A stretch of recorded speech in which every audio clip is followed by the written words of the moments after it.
So we named this presentation a Resident Round Revamp. And although that sounds like that's going to be something very exciting and huge and lots of changes, it's not necessarily so. This process was put out, and somehow along the way we got a little bit distracted. And it seemed to be that there was some compliance issues with getting staff to be able to get together and do these rounds as an interdisciplinary team.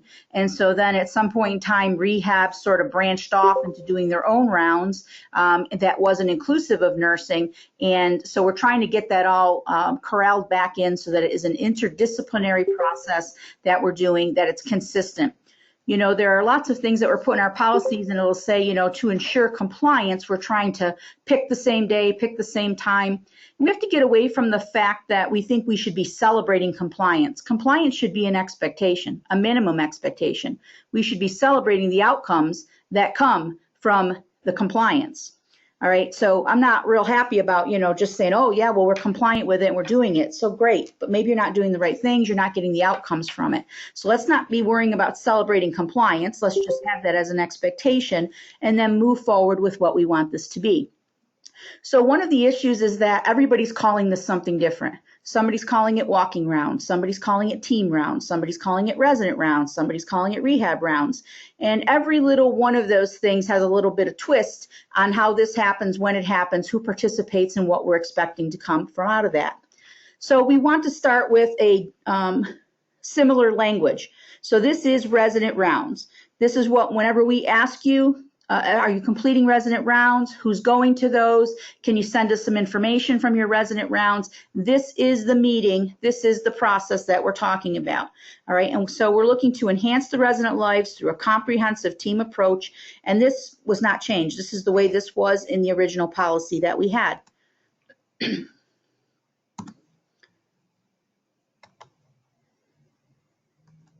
So the resident round program overview. This requires an IDT commitment. All right, again, like I said, what happened was people started to break off into their own sort of rounds just to get it accomplished because we couldn't get together as a team and say, you know what, we need a time that this works for everybody. Let's pick it, let's do it, let's stick with it. All right, instead of that being communicated because everybody's afraid that they're tattling on somebody, people start breaking off and doing all these other things. You're not going to have a successful outcome. So we needed to identify the rehab representative, the MDS coordinator, any unit managers, a familiar CNA, and the director of nurses or someone who was a designee. We asked you to complete a form that indicated that you've identified that. As a team, you've looked to see what days you're going to do this and what times you're going to do it and who's going to go. This has to happen weekly. All right, we're trying for it to not exceed an hour's amount of time. We want to identify those optimal days and shifts for the rounds, and we're now incorporating off-shift schedules as outlined per your facility. So a couple of times in each of the quarters or in each of the snapshots for case mix, if you're the 6-month windows, we want you to do 3 to 11 rounds. And some of the thought process behind that was that if you always look at everybody at 10 o'clock on Tuesdays, you're going to see the same patient with the same problems at 10 o'clock on Tuesday. So we're looking to mix it up a little bit and see if we can perhaps get some feedback from the 3 to 11 staff, deal with some things that might have gone unrecognized had we not looked at them later in the day or with a different set of staff or different set of challenges, even for the residents, someone who might be sundowning or tired, behavioral things. You see lots of things that happen with change of shift. So we want to take a look at that, and that's why we've incorporated these off-shift schedules. And you're looking to see what times those things will work for you, for your facility, and for your staffing patterns. This needs to be driven by the OBRA MDS calendar, the quality measure and quality indicator reports, and any standard of care data. So that means, yes, we have a schedule of people who are supposed to be done for the quarterly MDS. The MDS coordinator would be giving a monthly calendar that identified all of those people. 2 weeks prior to the ARD, we would be going and putting those folks on the resident rounds. This incorporates them getting the quarterly screen from therapy as well as being incorporated into those rounds, and you're tying it up into a nice little package. In addition to that list, whoever you've spoke about for the past week in any of your standard of care or risk meetings, falls, pain, weight, wounds, hydration, psych meds, any of those types of things that you've talked about during the week, people may then need to be seen as part of the upcoming rounds. So you want to take note of that, and that's actually a good time during those standard of care meetings is to have some blank screen requests there that you can send to rehab based on the information that you guys have discussed in those meetings if the rehab representative isn't present. We want to get to a point that we use a standardized log and that there's appropriate follow-through. So under the current practice, we've been using something that said team rounds on the top of it. It was supposed to be completed prior to the rounds. The policy had some discrepancies about who was supposed to fill that in and where they were going to get the information. And in the interest of efficiency and perception, I really prefer to go from a single page for every patient to a log that allows us to see everybody who was completed on rounds for that particular session. And by doing that, also it's a little bit less overwhelming for to have one piece of paper that shows the care plan updates that need to happen, that shows the number of people that were picked up on caseload, that shows the number of people that were seen and what the changes were for them. So using one tool helps with that, and it helps minimize all this additional paper that's floating around.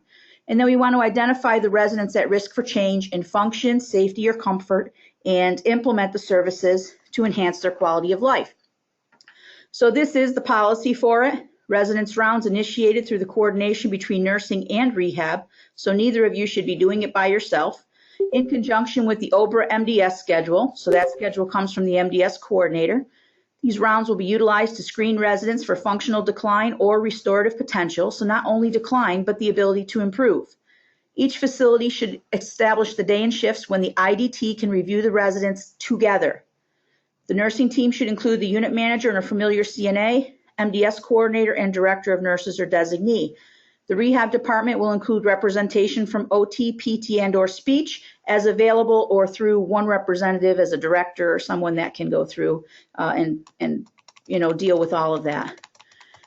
The IDT establishes those days and times to meet on the unit not to exceed an hour. MDS generates the monthly calendar. MDS will pull a characteristics report from Casper once a month, and we'll talk to them about how to do that. The MDS coordinator will be responsible for preparing this log weekly before they do the rounds.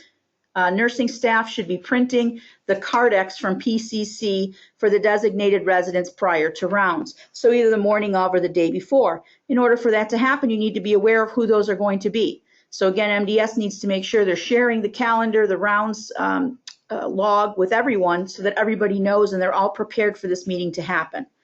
The IDT discusses and determines the needs for each resident as they complete those rounds. Therapy screens are completed at this time, all right? So sometimes there's been some kind of a delay between rounds and then someone waiting for a screen request to come down or for something else to happen. All right, therapy screens are going to be completed at the time we're doing these rounds. Nursing will initiate appropriate supportive documentation from the point of those rounds. That's note number 1. Then we need a second note so that we're warranting after they do the screen and determine if they have to have an eval and get into treat, they have that supportive documentation in place. MD orders will be obtained as required, and any changes made to the resident's care will be updated on the plan of care at that point. So that's pretty simple. Really didn't get changed much at all. Just a few words here and there. Okay. So then we have the resident rounds preparation. So the goal of this program is to compare documented prior level with the resident's current status as identified during those rounds through data analysis and as documented in the medical record. So preparation for the meeting will be the MDS coordinator, again, completing their monthly calendar. They should already be doing that. This should not be new, but they're going to be sharing it with more people. They're going to pull the quality measure data monthly. I believe many of them are already doing some form of that for directors of nurses anyway, but it is an important part of what they should do. But the date range that they'll use for this purpose is only a 1 month and not a 3 or 6 month. Then they're going to complete a resident round log weekly for each set of rounds. The therapy rep is going to bring blank screen forms, and the nursing rep will bring those printed out Cardexes for each of the residents being reviewed. So we looked at this and we talked about, printing out these things, and we're trying not to be paper. It really is probably the most efficient way. because people are trying to struggle and use Chromebooks or laptops or whatever you have in the patient space. It's hard enough to find, space to be able to do anything, set something down, plugs, infection control concerns, whatever it's going to be. So they thought it was better that if we printed those things out, we brought them with us, we can write on them, jot on them, and then go back to the computer at the nurse's station or wherever and do the data entry for that. So that seems to be reasonable. So this is what the log looks like. It has 4 tabs across the bottom. One is the actual log. The second one, information from this first page, will go over to a second tab that says whether or not we're going to add somebody to caseload. So as you enter people that you've done the rounds on page 1,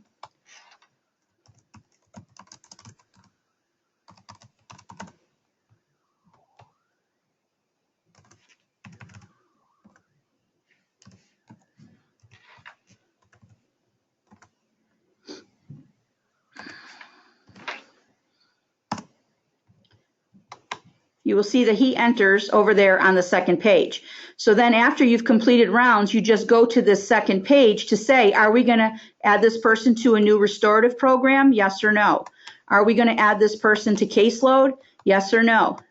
And then where are we going to, so start of care for physical, occupational, speech, or respiratory therapy, and then physical, occupational, speech, or respiratory, how many days a week?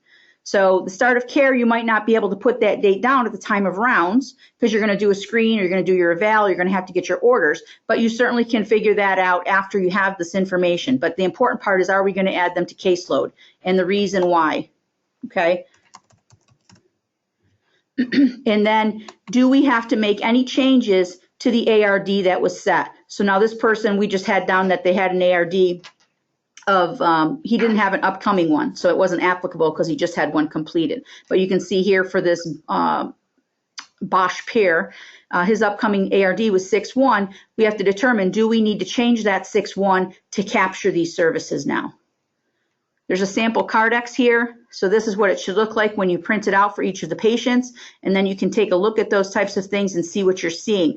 I would say pay close attention to that significant change report as you're preparing for these rounds. The MDS people are being taught to use that and look at it because, again, things that you do on rounds, you might be walking through and you kind of see some superficial stuff, but we need to get used to letting the data talk to us and then listen to it.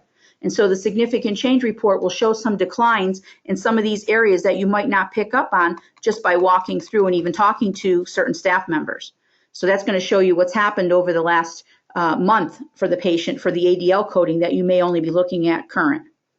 So you want to make sure that you do that. And then the policy is actually right on this thing as well.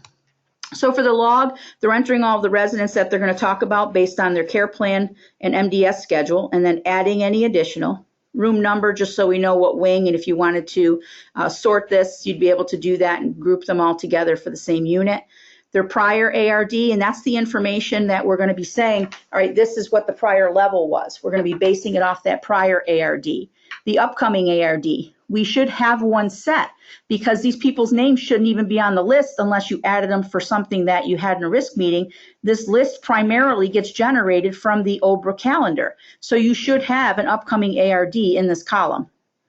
Again, with the exception of people that you added because of falls, weights, wounds, or any of the other meetings. The quality measure count, the MDS person, when they have pulled that quality measure report for the entire month, will maintain that all month and use that data for the people as the rounds are committed or completed. Are they on a current restorative? If the resident is currently on a restorative or a maintenance program, we need to review it for the appropriateness and need for revision. So when you're looking at this, then you have a drop down that says not applicable. So no, they're not. Yes, and there's no changes to it. Yes, and it's been revised. Incontinence, they want to know if they are occasional, frequent, always, or never. Then diagnosis, HEMI, CP, MS, Parkinson's. Chemo, radiation, or dialysis. So they don't have to use this on the computer. They can print it out, but they can have all these names and some of this stuff already entered and then print it out, use it for the rounds for the things that you find, and then come back and update it, and then it will generate all this information on the second page. wounds and positioning, pains and falls. So all of this information across the top was taken off of the information that was being asked for on the single resident team round form. And we just made it so that now this tool has multiple people. You can take a look at how many screens perhaps we're doing a week. You can see how many of these resident rounds are actually then resulting in getting picked up on caseload. So you can use this data for lots of things. Again, I don't care if they print it out and use it at the rounds for writing it in. They'll just come back and update it. Bed mobility, toilet transfer, and eating. Then the care plan. The care plan is to be reviewed to be sure that it reflects the current status. The CNA plan of care, we're printing that and making the changes while we're walking around and then putting them in the computer. And was there an ADL decline, yes or no?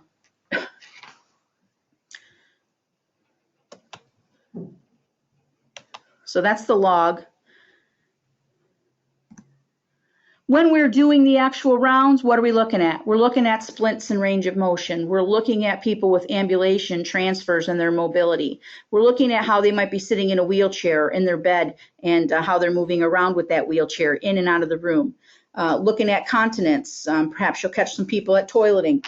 Wounds, falls, pain, weight loss. Again, a lot of these things should be coming and getting added to the list right from the meetings that you have. You've conducted meetings and you're talking about this weekly, and then we kind of disconnect that from other things that have to happen.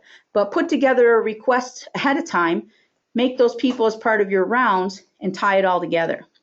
Compare the findings to the current CNA and most recent therapy discharge to the CASPER and the QI data. So the resident round follow-up, immediately following these rounds, the nursing rep is initiating the first note. So the first note should be right at the time that you guys are completing the rounds. That's note number 1. You need 2 notes, all right, to start this. It doesn't have to be 2 days. It could be the next shift. So if it's the time that you're doing them on the 7 to 3 shift and then the next shift writes about it, then you're satisfying the need for therapy to have that supportive documentation to get in there. And that should all happen by the time that screen goes into an evaluation and then perhaps getting the orders. There shouldn't be delays in this process at all. The nursing rep is going to revise resident care plans or the CNA plans of care in PCC as indicated. The therapy rep is completing the screens, obtaining orders for eval and treat as appropriate, and discusses with the MDS coordinator the need to alter or establish their ARDs. And then the MDS coordinator needs to go to the computer, set, adjust, and complete the ARDs within regulatory time frame. That was easy. And was it?